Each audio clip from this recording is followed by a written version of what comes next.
Okay, but why has no one been talking about Dark Shadows, specifically the 1991 TV spinoff, and the fact that it was basically Vampire Diaries before there even was Vampire Diaries?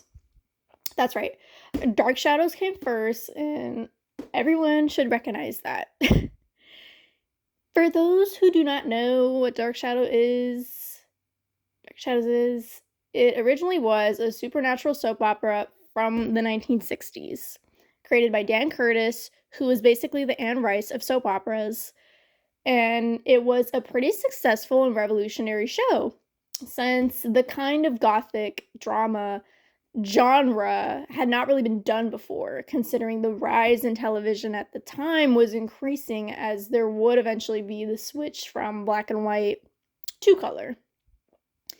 But back then, when Dark Shadows was airing, it was in black and white for a majority of its run. I'm pretty sure if not, it was probably in its entirety. But flash forward nearly 20, 30 years later, it got a reboot, which was a major facelift, as in this version started the whole reincarnation plot line with the lead, Victoria Winters, and the forbidden romance between her and Barnabas Collins, that being influenced and defined in the Tim Burton film, the 2012 version. And with the 1991 show, it basically set up the blueprint of the human and vampire love story and dynamic that we all know today. This is literally Buffy the Vampire Slayer, Twilight, and of course, the Vampire Diaries. But Vampire Diaries is actually a near carbon copy of 1991's Dark Shadows if you put them side by side. And let's start off with the setting for both shows. Both take place in a relatively normal seeming town, but with a lot of hidden secrets. And Dark Shadows primarily is in Maine, in what is Collinsport and Collinwood. In Vampire Diaries, it's Virginia, in a town known as Mystic Falls.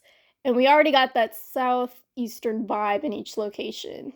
And in each beginning episode, especially at the start of season 1, both take place in the present naturally, before the cat gets out of the bag that there are literal vampires, witches, and werewolves running around. Another thing too is Dark Shadows, while it sadly only lasted for one season, towards the remaining 7 episodes, we get past and present episodes that collide as the story progresses.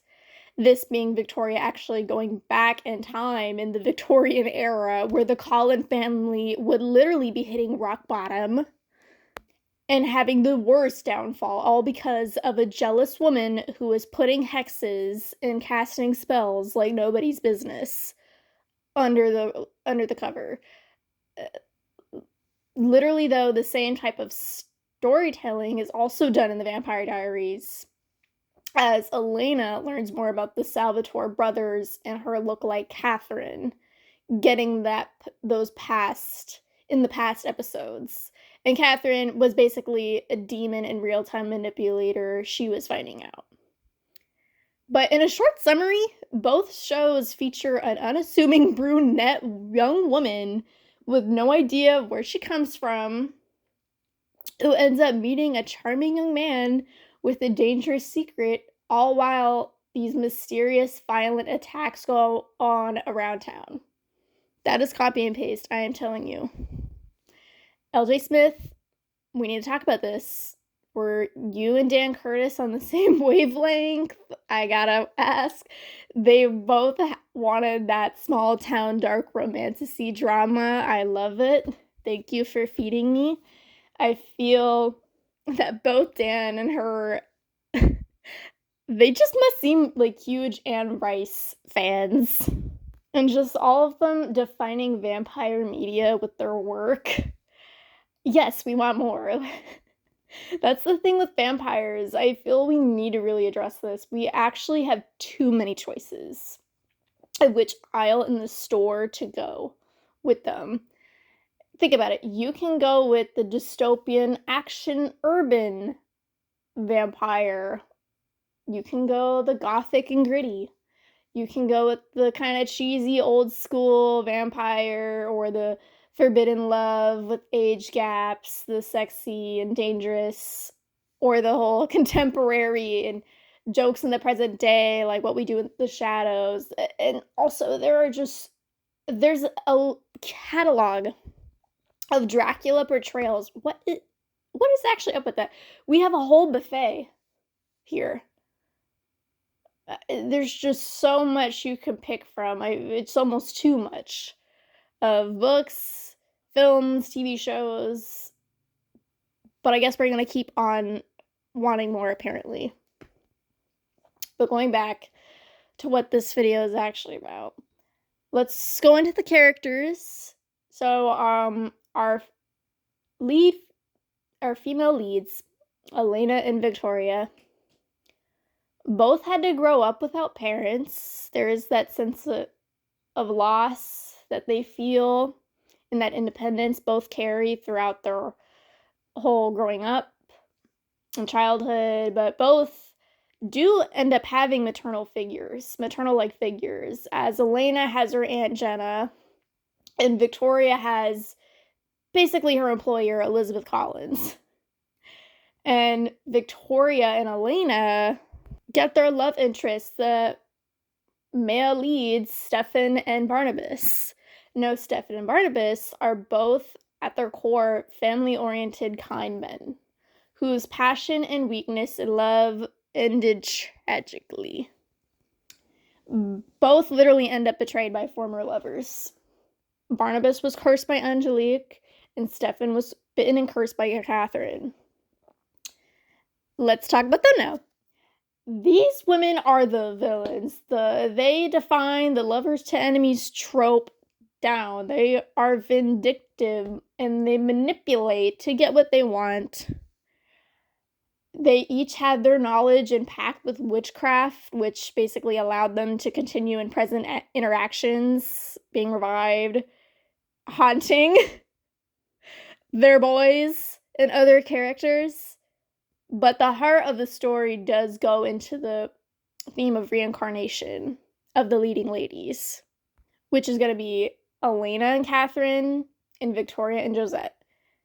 So they are, Elena and Victoria, the lookalikes, the reincarnation of a woman that still haunts Stefan and Barnabas in the present day. And it's the special bond in both women, who also never had prior knowledge of where they came from.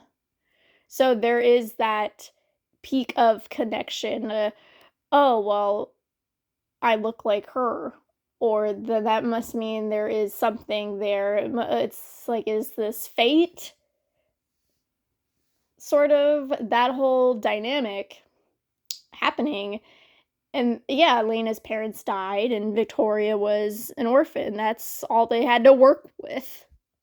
And in the past, in Dark Shadows, it was Josette and Barnabas who fell in love, only for that to get ruined because of Angelique's influence, which resulted in causing a whole brother love triangle that does not go well, making this a significant point in the entire story in Barnabas's past. If that sounds familiar, it sure is. It is more than familiar, because that's Stefan and Damon, two brothers who got caught up in the wrong sort of relationship. They got caught up with the wrong woman who they ended up falling for, which causes their rift and impacts the fact that they are foils of each other, and got that whole sibling rivalry in both their mortal and immortal lives, all because of a woman they loved and still have trauma over. And okay, going on with brothers, we gotta talk about the other brother figures of both Dark Shadows and Vampire Diaries. This being Elena and Mike, and Victoria and David. So Victoria's reason in the story to come into town was to be David's this young boy's governess and tutor. And throughout the show, they develop a strong bond. After a few episodes and him trying to prank her and push her away like all the others. But they eventually do have that friendship, and Victoria takes on that kind of maternal like figure for David, since he is dealing with his mother's absence, which really impacts him and leaves him vulnerable. Much like Elena, who is protecting and just trying to care for her brother Mike, who in the beginning deals with depression. He is lost too. He gets into substance abuse and other distractions to tide himself. Also having first encounters with vampires and being part of the attacks in town while dating Vicky. Okay, and other characters, this is really on the nose. We gotta talk about Caroline and Carolyn. First off, the names. Need I say more? Second, they're two blonde, flirty social butterflies who are friends with the main characters, who become victims by vampires only to end up becoming one. That's it. Just, yeah. Next, we got Maggie and Bonnie. Now, these two are also in parallel. Yeah, they parallel each other. Because on the other side to the bubbly sort of girl, the other friend, inside characters, technically, Maggie and Bonnie, they play a big role since they help move the plot. And also their interactions with the main characters. Maggie and Bonnie, they have magical backgrounds and visions, and they can recognize witchcraft. That's the big thing. Maggie from Dark Shadows, she can see both the past and future. She knows how to use tarot cards, and she's naturally intuitive. And with Bonnie, she discovers she comes from a heritage of witches. She has a whole lineage here, and this goes into her journey of using spells, learning more secrets about vampires and curses, and just more about her home and her family.